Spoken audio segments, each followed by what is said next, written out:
Our channel, streaming live from Kyle's Garage. We're going.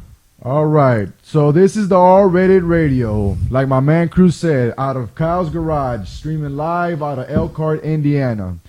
Today's topic is mainly going to be about Winner's Fist, the Winner's Fist Award Show, and I will tell you more about what it entails and what it has and what it highlights.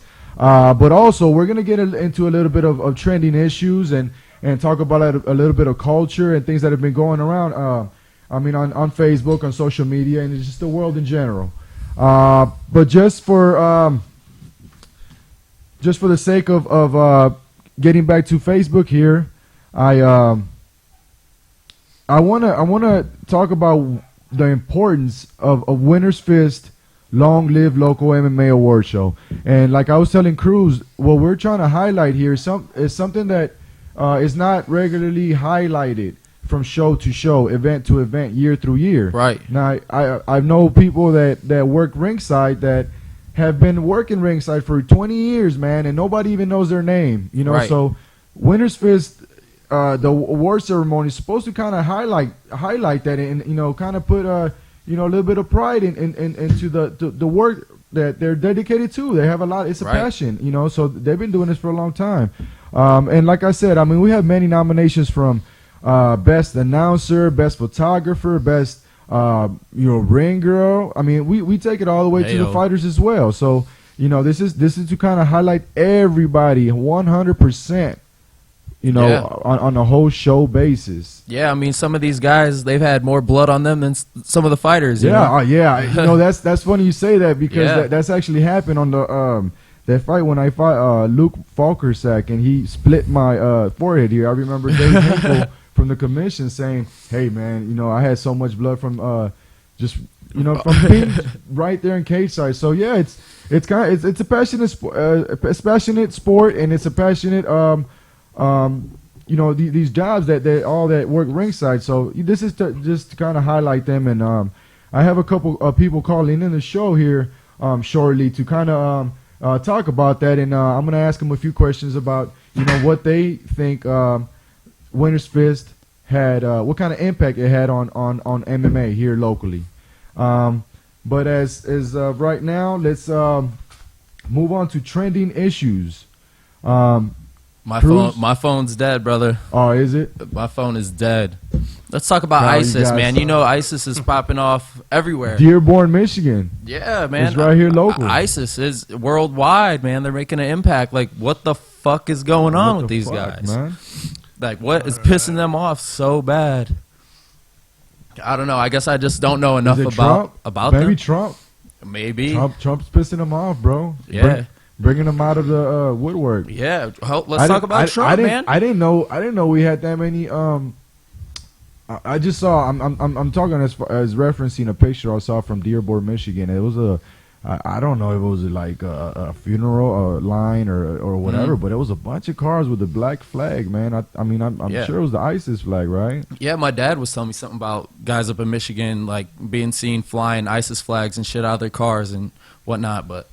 When we're talking about extremists, see, I love all people, man. I think there's extremists in all people, but then there's good-hearted people in all people too, So, right. That's why it's not good for us to judge. But at the same time, is ISIS not considered an extremist group? Oh yeah, absolutely, definitely extremist group. But like you said, everyone has good in them. But what is making these guys do the things that they're doing? Like, right. Come on, like you have no love for other people that you're just gonna go and just shoot up crowds, shoot up Christmas parties. What?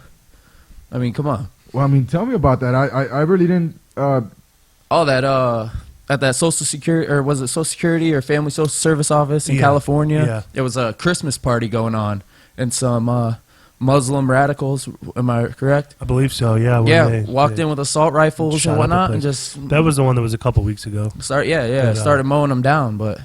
And then I think the police eventually caught them when they were in their car, right? I think they killed 2 of them, and one of them got away in the car, and they caught him eventually, I believe. But Did they catch anybody alive, or did they killed all of them? I think it was a female. She was driving like the getaway car, and they caught her. I'm pretty Okay, sure. I did hear about this. We did cover this story. Yeah. I thought this was out in California. Yeah, out in California. Right, yeah.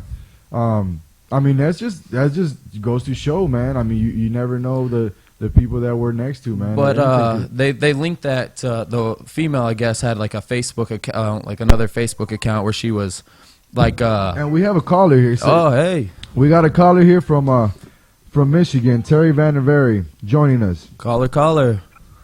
All right, Terry, can you hear us? Yeah, I can hear you. What's going on, brother? We on live at the R-Rated Radio. What up, Terry? Hey, man, what's up? What's going on? I wanted to go through these nominations that we have, and we're kind of doing something different this year that we didn't do last year, and I think it was very important for us to cover on the 2015 awards, and that's the pro nominations. So it's pretty much going to be, the same for the staff, but as far as the fighters go, we're going to have two different sections. There's going to be the professionals, and then there's going to be the amateurs, of course, and even furthermore, I want to have two different divisions for the female and the male. So, yeah, let me just go down the different list of nominations. Did you see my status, by the way? That's on Facebook right now. That I kind of listed all the nominations. I Terry? didn't catch it, but let me see if I can pull it up.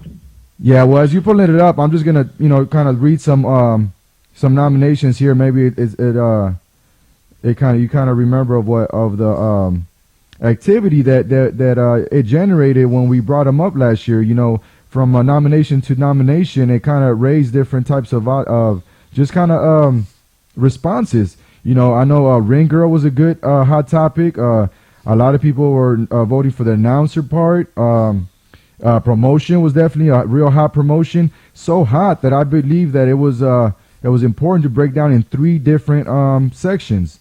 So we have one to kind of award the highest volume, the promotion with the most attendees, and then we have another promotion that highlights like the People's Choice Award. So that and then the final one is the Elite Award, which is given to the profession. I mean the promotion with that has the most professionalism and it's just well ran. So I wanted to kind of break it down into different categories for them. What do you think about that? Yeah, man, I think that's it's good to break it down into different categories and everything. There's a lot of people are going to complain, if you put because the way that Michigan is with the no sanctioning and everything. You might have a promotion that has like great stylistic matchups. You go there, you see everybody's legit and good fighters, and they're matched up against other good fighters, but they might have video weigh-ins are allowed or something. So it's good that you Exactly. Not a fan of video weigh-ins. And you know what? And now that you bring that up, that's also a category, the best weigh-ins event. And I thought it was important to highlight that in that whole process because of the promotions that actually spend the extra buck to have a good, well set weigh-ins event. I think it should be highlighted. To kind of put weight on the and especially now that the beer break. Yeah, weigh-ins are very important. This video weigh-in crap that promotions are pulling.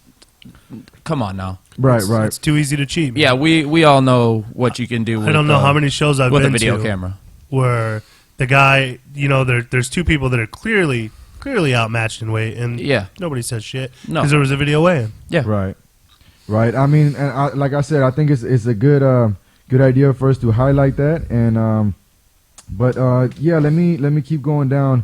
So I have three different nominations that are just question mark right now, and I kind of want to go over them just to see kind of what you guys think. And that's kind of anticipating this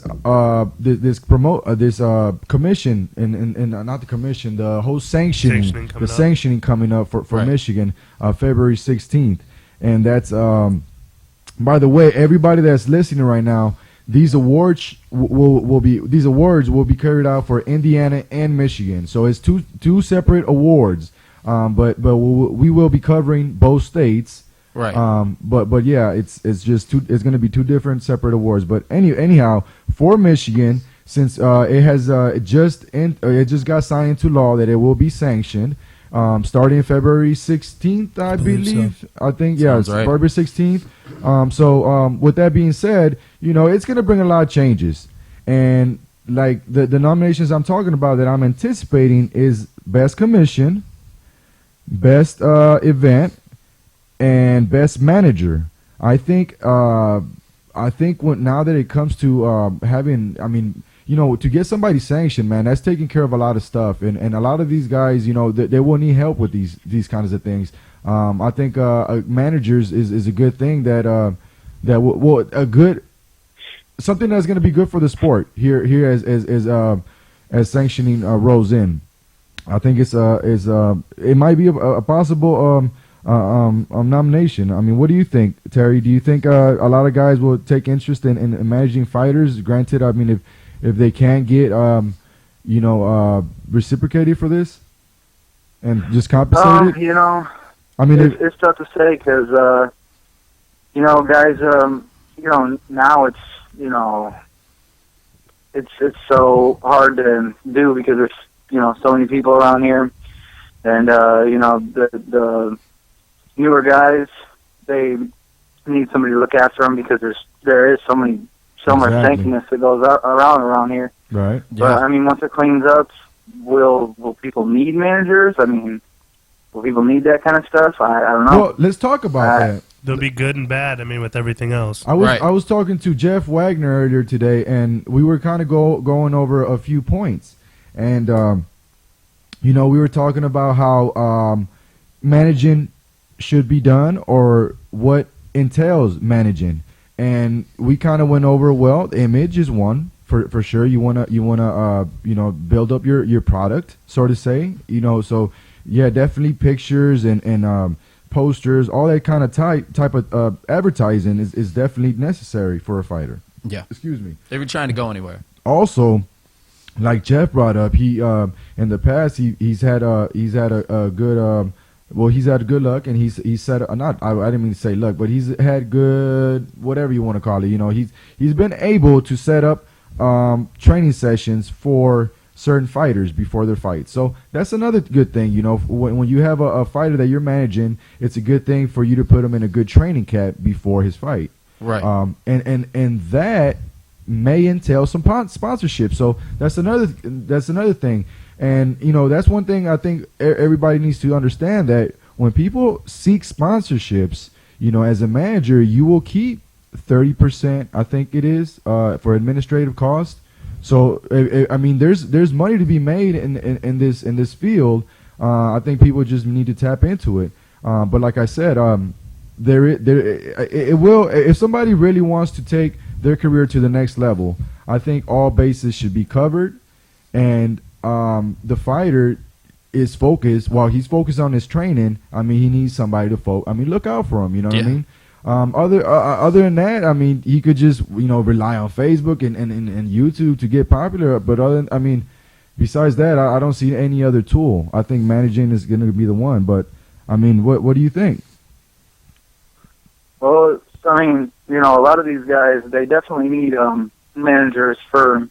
I mean, at this point, they need managers to help decide who they're going to fight for them, because I mean, some of these guys that manage themselves, you'll see fighters will get themselves into trouble. They'll bite off more than they can chew just because there's a certain guy that for some reason they want to fight him, and that guy will be way out of their league. Or at the same time, you'll see other people running around cherry picking. Yeah, hey, right. Terry, I agree with you, bro. As a previous fighter, most fighters have the mentality. I'm sure Eli can agree. Like, you'll fight anybody. Right, I'm sure. Right. If somebody tells you that you have a chance, and you're a good matchup. If you're a true fighter at heart, you think you can take anybody. You can stand toe to toe with anyone. So if you don't have need somebody. Yeah, if you don't have a manager in your corner saying, "Hey, man, this isn't a good matchup for you," yeah, you're a good fighter, you're a good stand-up fighter, but this guy's got the jits game locked down. You do need somebody. I agree with you. I agree with both of you guys, man. When we come as MMA fighters and as like when we barely begin, and even now, we come with momentum, and our success is gonna be determined on how we distribute that energy. You see what I'm saying? So if it gets distributed the wrong way, taking these fights that we shouldn't or are not ready for yet, then that's the wrong, distributing it wrong. So a good manager is going to distribute everything that you are putting on the table for him to work with, and towards your favor. Yeah, and the guy that they might set you up with, he might have a manager, and you might be that guy that's the setup fight, the fight that's the easy win, and I mean, right. In your heart, you're saying, "Oh, I got this." Right. But I mean, Terry's been in the game for a long time, bro. I got a lot of respect for Terry. We fought, before years ago, but even before that, I remember Terry when he had his, he had a big squad. I remember in West Michigan Wars, just coming up. I mean, do you want to talk about that at all, Terry? Oh man, I mean, we could talk about. I mean, it used to be a legit promotion for the first, I don't know, maybe 5-6 shows. So I mean, we can talk about it a little bit. I mean, I'll jump off on it, and I'll say this: Joel Chapman, a good friend of mine. I still go strip club and I'll have a beer with him. but yeah, there comes a time that you got to sit and talk to. Hey man, look at this business that's going on. Let's is there any way we could have better business? Right. And when those demands are not kind of responded at a reasonable, I never really got a reasonable response from them, man. And not to put them on blast, but just to kind of say, hey, this is part of the problem, and this is part of the reason that we have sanctioning because of promotions that cut corners. So I mean, and like I said, I told this to Joel. He knows that I think he cut corners and all this and that. But I'll just keep it real. He's one of the reasons that I wanted to start Winner's Fist, to kind of highlight the people that are doing a good job and put a little bit of pressure on the promotions that are not. But now that we have sanctioning, taking effect, well, that's just gonna, kind of help it, if anything. So legitimize it a little bit more. Right. So, I mean, but shout out to him, for all the hard effort that he did put, forth or whatever. But but yeah, hopefully here in the future, he could, I don't know, man. I don't know too many people that's gonna survive this.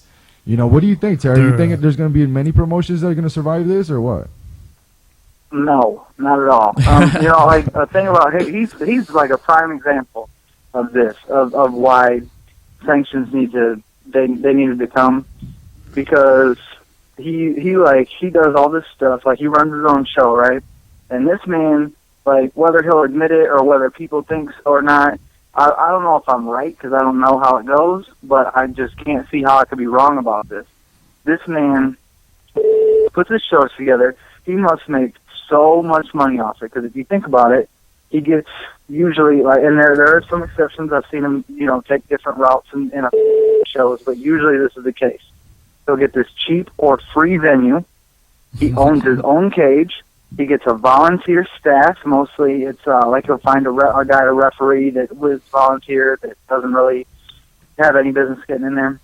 And then he'll get a ring announcer that's a volunteer. He'll get a DJ that's a volunteer. He'll get a security staff that's all volunteer. He gets all these volunteers. He doesn't pay any travel costs to all these fighters. He doesn't have a weigh-in show. He doesn't pay for anything.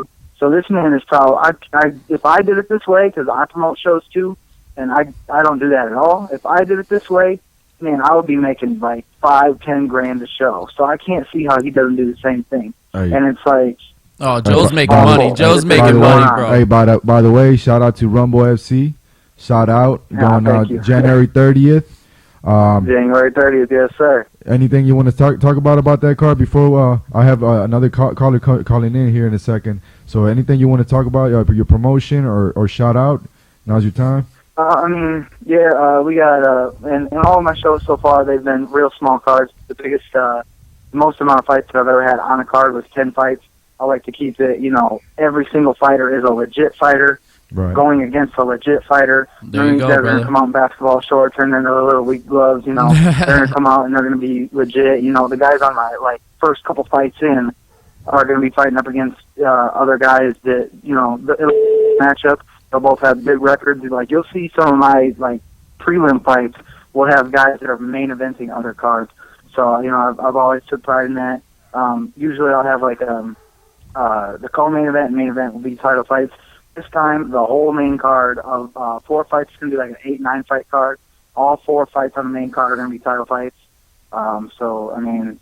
And where's that going down at, man? Where's that going down? It's at Papa Pete's Tavern in Kalamazoo. And by the way, just to let everybody know, I will be fighting in that card. So, if you want to come and see me fight, it is my very next fight, January 30th, going down in Kazoo. Buy your ticket. Holler at Terry, man. Yes, but sir. Terry, thanks for calling in, my brother, and thanks for working with me on this show. And thanks for recognizing that you know it's important for us to highlight these type of jobs throughout MMA and, you know, through ringside and through staff. So just thank you for calling in, brother. Yeah, thanks, Terry. Yeah, for sure, man. Thanks for having me. All right. How See you big are next those, week. How big are those venues? All right, man. How big are what, bro? The venue that's coming up, the ones that are at the tavern, how big are those venues? What do you mean? How many people? Yeah, how many people? How many tickets are going to be available? Yeah, I mean, like, how big is the show? Is it still kind of... It's, you know what? I've never fought for this promotion before. I mean, for him before. This is one of the last promotions that's going to go down in Michigan before it gets sanctioned. And I kind of wanted to be part of that wave. Just kind of, we were in Indiana before it got sanctioned. I don't know that, you know, about... Excuse me. I don't know about the location. We're going to have to Google that. That's a Pete's Tavern, though, he said. Excuse me. Papa Pete's Tavern. Yep. In Kalamazoo. So anybody that wants to follow up my next fight, it will go down, man. I mean, my camp is started already. I'm getting ready to wait, except for this beer here. But other than that, I'm getting ready to even take a trip to Chicago if necessary for this fight. So do you know who you're fighting yet? Yeah. Berkeley. Yeah, his name is Berkeley. That's all I can recall right now. I do remember, but my mind is not even thinking about that right now, bro. I'm like in the state. Doesn't matter. You got the fighter mentality. Yeah, it don't matter. Hey, just like whoever's standing across me in front of the cage it's on that whoever is night. there, man. I mean, is it not the type of mentality we should have when it comes? That is. I remember, just like we were talking about. That's the manager's job to tell you who to fight and who not to fight. And we grew up. I mean, I grew up, but I mean, we grew up as fighters, right? In the same promotion here at Tapped Out. Yeah. And I remember, man, sometimes going up to the shout cage. out to Snyder, man. Yeah, shout out to Tapped Out. Shout out to he just has a brand new bar that he's opening. Actually, it's called Overtime right here on Linkaway. That is going to be our future location for this show. Is that one that's right over here, right off of? Yeah, right down the street, just right bro. there. Yeah. Oh man, that's gonna be sweet. Can't wait for that. Right. Let me can walk home from there. Yeah. There you go. That's why I got it here, man. I was thinking about you. I was like, man, just in case Kyle has too much to drink, he could just walk on over here. Hey, let's just say, man, this podcast is long overdue. You know, for the Michiana mixed martial arts scene and whatnot. You know, right. I'm calling in my boy Bam Morris. I definitely wanted him to be part of this show and highlight. Hello. What's going on, my brother? What up? Welcome to the R-Rated Radio. You're on live. How you feeling? Thank you for having me, man. I mean, how do you love this beautiful Midwest weather, man? And actually, right now, so we can do this, I'm pulling over to the side of the road just so we won't lose service out here. Oh, wow. There we go. That is true sacrifice, brother. How's the roads out there? Pretty icy. It's a little slippery everywhere. Kind of, I mean, a little snowy. I mean, but I'm proud to see. I'm really happy to see the snow because I've been out of town for a while. Right. I kind of missed it just a little bit. Well, everybody, let me just introduce you to who we're speaking to right here. This is Bam Morris, and I already know you, bro. We go back, but let's introduce you to the people here. So, if you don't mind, I could ask you a few questions. Now, everybody that's listening, we could already tell how much he's willing to sacrifice. He's pulling on the, he's pulling over on the side of the road, icy. I mean, it's nasty out here in the Midwest. So, only for Eli Cantor, though. No I appreciate that, brother. The road, I appreciate that. This is for the R-rated radio, baby. So let's just go right into it. So, what is your age, your name, and your fighting record? My name is Devin Morris. Age 24. Fighting record amateur 18-2. And that's amazing, man. Yeah. And let's talk about that for a second. Just out of this region, you came out of a pretty good gym.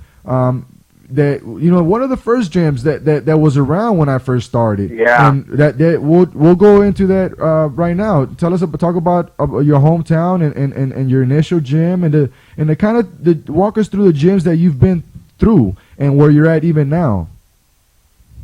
Well, back in Berrien Springs, we had started off. Well, you already know it in Michigan. And even out in Indiana, it has been really hard for mixed martial artists coming up there. There really wasn't anywhere to train. Right. So I started out at Legion Fighting Alliance. I stumbled upon that gym after doing a few little backyard brawls. Stumbled upon that gym over in Benton Harbor, which was run by Norman Alexander. Yes, sir. One of the only black belts in Japanese Jiu-Jitsu. Shout out Norman Alexander. And it was a tough team out there, man. We went hard, no mouthpieces during practice. The first time I ever walked into a gym, I pretty sure I got my arm hyperextended. Tiny Mexican guy. But yeah, I started out at Legion Fighting Alliance, stuck with them when I was 15 till about, I'd say 17, 18, then jumped around and went over to Top Notch after that because there were still not many places to go to. You had to get out of Michigan if you were really trying to pursue the sport. Went over to Top Notch. And then right now I live in Taiwan, so I'm out at Team Quest over in Thailand, making moves. Nice. The Mile High Club. Man, well, you know what? Just say that for a second because I want you to tell me all about that. But let me just run through these questions. Preferred fighting style. What is your preferred fighting style? If you have a fight of choice, what would it be to you? Like if it was a perfect fight. The perfect fight, preferred fighting style. Man, that's a hard one to get to, but I'd say Muay Thai, a mix between Muay Thai and Taekwondo, actually. All right, and tell me. Go ahead. I just feel like the weapon choice, your arsenal is a lot more advanced in Muay Thai than it is in boxing and jiu-jitsu and a few other martial arts and people take for granted that the stand-up is not just trade for trade. It's pretty technical. It's also a chess match, but no one thinks of it that way. Right. So, all right, I hear you on that. Well, let's move on to this question right here. Your most significant fight thus far, or the fight that had the most impact in your fighting career? What was it? You're gonna take me to that moment. Yeah, I gotta take you there, bro. We really gotta find out what's inside of Bam Morris. What makes you tick? All right, man. I'm gonna say none of my wins were actually really significant to me. Wow, that's a powerful that's already. Humble. Go ahead. Yeah, last year I lost by TKO the first time ever, and I believe that was my most significant. That was in New Jersey at ROC. I was fighting for the 85 belt, Alala Bang Bosi, and the other two previous belt holders were Chris Weidman and Anderson Silva. Oh. Prestige right there. Tough shoes to fill. Yeah. Wow. So that had been called, just actually one of my boys were going to take the match, and he had ended up slipping his disc. He had a few problems, and they called me, and I hadn't actually trained for about a year. But when opportunity calls you, you show up anyway. Exactly. So, that's the reason you train on your days off, to take advantage of when you had there's opportunities. Exactly. Go ahead. Exactly. So tell me about your career goals, bro. What are your career goals for the next, near future? Near future, definitely on the big stage. I wasn't really shooting too much for UFC. You already know about the Reebok deal. Right. So yeah, there's no reason to go there. Support you on that. World Series of Fighting or something like that. Right. That would be nice because they get paid. No one needs to be a poster boy as long as you're getting taken care of. Right. Okay, well, yeah. I hear you there, man. You definitely got to keep your options open. I agree with you on there. You can't put all your chips in one basket, and UFC would be that one promotion. There's so many changes going on in MMA world as a whole that to just say, hey, I'm gonna start here and then end up here. You just can't. You can't call it like that. You never know what's going to happen in the future. You never know. There might be a new promotion in the next 5 years that takes over everything that we don't even know it's coming. But look the storm UFC took us by. But let's move on to these next questions. Now these questions is where I get to know you a little bit deeper. All right, you cool with that? I'm down. Let's get into me personally. Let's get it. All right, bro. If money did not matter to you, or didn't matter in general, what would life would what? Let me read that again. What would you do with your life?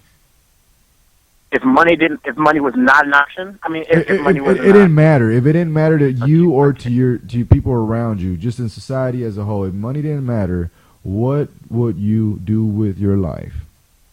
I would probably still be striving to just inspire young individuals. Probably have a gym and still pursuing fighting because it's a passion of mine, something I love. Definitely something I would still be doing. Well, it's not like we're doing it for the money, right? Yeah, not doing it for the money. Right. All right, here we go. What is the biggest misconception of you people have of you? That I'm soft. People think you're soft, man. So you got to. I mean, is that something that motivated you to get in the gym and prove them wrong? You know what? Actually, it really wasn't. It was because I was getting bullied because I was skinny when I was really little. Wow, man, you done already. Yeah. You're a 360. If anybody looks you up, man, Bam Morris, and finds out who we're speaking to right now, they know. I mean, I think I heard this story before vaguely, but yeah, your transformation is been amazing, man. Yeah, I did. I started out, and I've always been a real humble guy, and I'm never really looking for any trouble or anything. Plus, I've got this really kind of mildly high-pitched voice or tone, and I speak super proper. So, people try to test me. Ain't nothing wrong with that, baby. It makes you more marketable. Nothing wrong with that at all. So, what is your weapon of choice? Misspelled that on my paper. Tomahawks. A tomahawk. So you're going for literal. Yeah. Straight up. That's what's up. Yeah, something you can throw through the air really quick. All right. What about your family, man? Do they have any nickname for you that nobody knows about? My nickname Bam came from my mom. Okay, I heard that. I believe that. I used to break everything I touched. Everything I touched, I was a little Bam Bam. I wasn't allowed to touch anything at all. Not even go inside the cabinets. All right, I heard that, man. Stay away from whatever. Bam Bam. I mean, we might think about a nickname that has something to do with that, man. I'm gonna get back to that. I'm gonna come back to that one. What is your most embarrassing guilty pleasure? Your most embarrassing guilty pleasure? Fat girls. No, I'm joking. There you go. I mean, ain't nothing wrong with that, baby. Ain't nothing wrong with that. It's probably candy, man.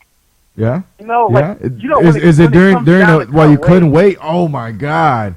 That's exactly what I'm saying. When it comes to cutting weight, all of us know. All of us know that struggle, brother.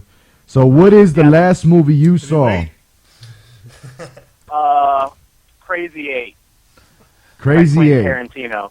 Yeah, you heard about that one? That just came out, right? Yeah, shout out to them. Yeah, I love his movies, man. Name one thing that scares you. The dark.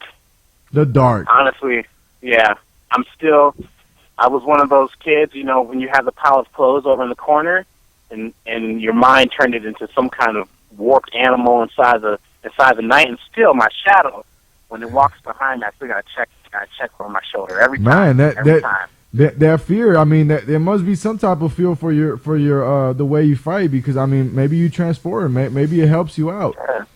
I mean, and one of my biggest fears too is honestly setting a goal that I dream for and not obtaining that goal. Not just not obtaining that goal, but knowing that I have the opportunity and I have the like the potential. Right, to do that you so. could do it and then you didn't get it done. I mean, I hear you, man. I hate that. Nobody wants to be sitting down like watching TV and be like, oh, No, I hear you, bro. Guy. Just just to get to this podcast today, I think I went through a lot of options that I could have gone. Everything was going sour today, but you know what? The weather wasn't on our side and everything else. But hey, we got it done. Relentlessly, nonstop. You gotta get it. You gotta keep going, baby. I mean, you just gotta get it done. But let's go on to the next question. Who would you cast to play in a movie about your life? Michael J. White. Michael J. White it is. Oh, shit. Michael J. White. All right. What is the biggest mistake you've ever made? What'd you say right now before I asked that? What'd you say right now? Oh, I say it would be a story about my life, but we'd embellish a little bit, throw in some fight scenes. Michael J. White would put it on somebody, and people were like, "Whoa, Bam was bad." So that's something that you could somebody you could identify with, and I mean that's the reason of the question. What is the biggest mistake you've ever made? The biggest mistake I've ever made. Not being prepared for an opportunity. Not being adequately prepared. Got you, boss. Not being adequately prepared. That's the biggest mistake I have ever made. All right. All right. If you could tell anybody to shut the fuck up, just shut the fuck up, man, who would it be? Donald Trump. Donald Trump. Oh, shit. That's been a popular answer with that one. I think everybody that's been asked that question. Issue. Everybody asked that question and said the same thing. Did you see that picture I made, bro? I got to tag you on it. I'm going to tag you on it tonight. All right. I'll catch it. All right. But it's a picture I edited or whatever. I mean, it's hilarious. It's hilarious to me. But yeah, I'm knocking the fuck out of him, man. But I agree with you there, bro. I wouldn't tell him to shut up because then he'll see me coming. But all right, easiest way to start. Somebody needs to shut him down. Yeah, easiest way to pick a fight with you. What is it? Pay me a couple thousand, maybe about 20. That's 20, the easiest way. there. That's not an easy way to. What if somebody talks about your mama? Yeah. What about mama jokes? How are you with mama jokes? No, my mom can handle her stuff. She has a Glock. Damn, what about grandmama jokes? About anything, man. About what if somebody talks about, man, you got a weak ass left hook, man. There's got to be an aunt, somebody you want to stick up for. What if somebody talks about your shins and you got some skinny shins? Oh man. Or what if somebody just insults the way you? Yeah, go ahead. I might have to swing on somebody. If they talk about my unibrow. Oh, okay. Okay. Okay. Well, you gotta say that, man. That's easier than a few grand. You don't notice it. Bro, I can't believe you have a unibrow. I can't look. If I knew you had a unibrow, I wouldn't even invited you on the show today, bro. Look, I'm glad you didn't come on. It wasn't noticeable until you just told everybody. Yeah, you just told everybody, bro. Now I gotta edit everything you said. Now we know why he's calling in. I'm just fucking with you. No one's gonna see it though because I stay fresh. I keep my unibrow tame. Stay fresh. Never going wild. All right, last statement I got right here is the shout out the unibrow. By this time next year, what do you want to be doing? By this time next year, I will definitely be Well, finish my sentence. Finish my sentence like this. By this time next year, go. Okay. By this time next year, I will be fighting for 20 to whatever thousands plus by this time next year. Nice. By this time next year, I will be successful in obtaining my dream and on that path. My Closer brother, than I've ever been. All right. Well, from going to that, let's take us into the last portion I have here for you, which is just the freestyle about where you've been training, man. I mean, I'm very interested about just your life in general. I mean, your training, your gym. Who are you training with out there? Who are you getting this knowledge from up there, man? Just shout everybody out. I'm interested. I'm excited to know about everything that you got going on over there. Well, right now I'm training over at Team Quest over in Thailand. I'm actually stationed in Taiwan, but there's not a lot going on in Taiwan, so I have to go over to Thailand, and I stay there for a month at a time, for my training camp. So I'm over there with Dylan Fussell, the Muscle Fussell. Shout out to him. He's one of Randy Couture's guys, great Greco-Roman wrestler as well, and he's actually just got inducted to World Series of Fighting. Wow. Nice. Fought Carlos Prater and beat him by decision just about three weeks ago, I believe. And then you have Bruno Carvalho is the jiu-jitsu coach. Been a black belt, comes from a long line of black belts over in Brazil. You have some awesome, authentic Muay Thai out there too.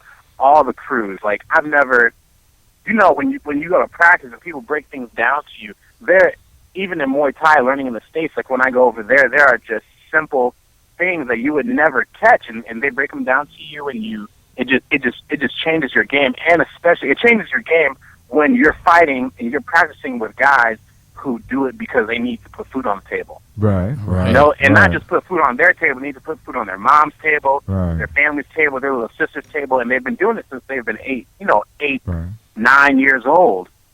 Right.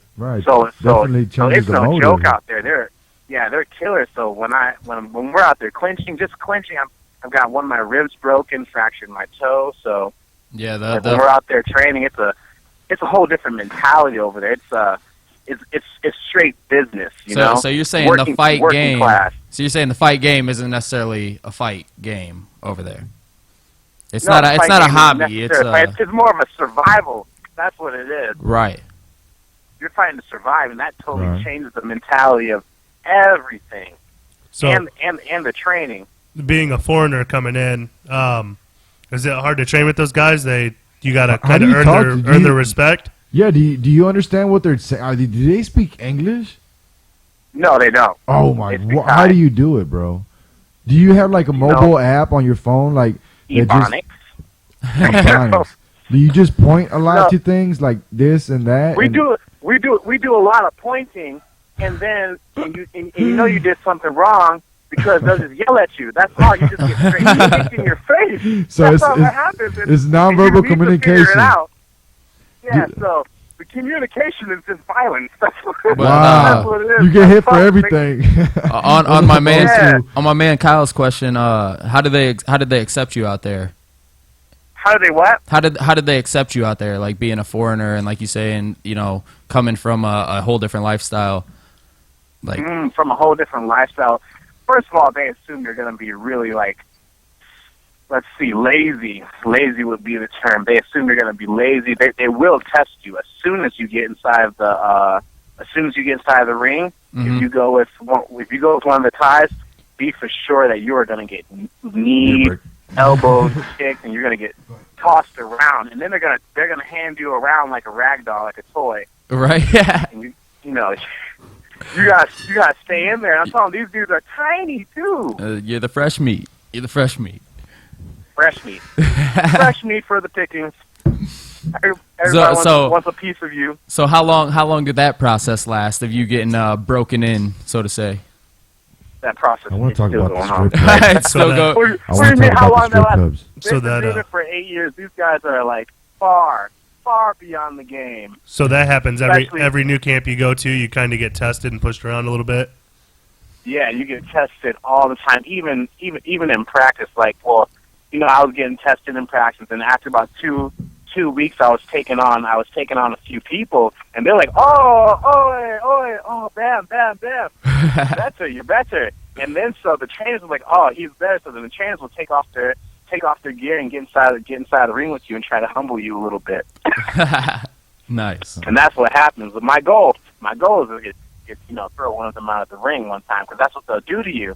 They'll clinch up with you, toss you, and then once you're on the ground, they will kick you while you're on the ground, and then stand on top of you. So man, you're here to join us here. I mean, you're back here. I know you made your trip over yesterday. You just got it over here. So welcome back over here, man. Thank you so I much. wish there was better weather to welcome you with. But so how long are you gonna be here? When are you going back? And when you do go back, how long are you gonna be over there still before you make your final return back to the Midwest? Or are you coming back? What's the news? Ooh, all right. Yeah, we'll get to that too. Well, I'm gonna be here for 3 weeks. While I'm here, I plan on linking up with you. We're gonna go over. I just want to help whoever I can and get some training in with some friends. Show some people some Muay Thai tricks that I've learned. And after that, I'm headed out on January 20th. I'll be flying back over to Taiwan, and then in March I'll be headed back to Thailand. And I'm gonna be. I'll probably be in and out of the country for about 2 years. It's not for about 2 years. It's for certain 2 years. For certain 2 years, because I have to stay in Taiwan for 2 years. For sure. For what? So why is that? Why 2 years? I'm fucking. Well, nosy. I was actually I'm married. Congratulations, me. Right Congratulations, me. Shout out to the wifey, man. Shout out to the wifey. Congratulations, brother. Congratulations, I man. love her so much. Yeah, she does. She definitely believes in the dream.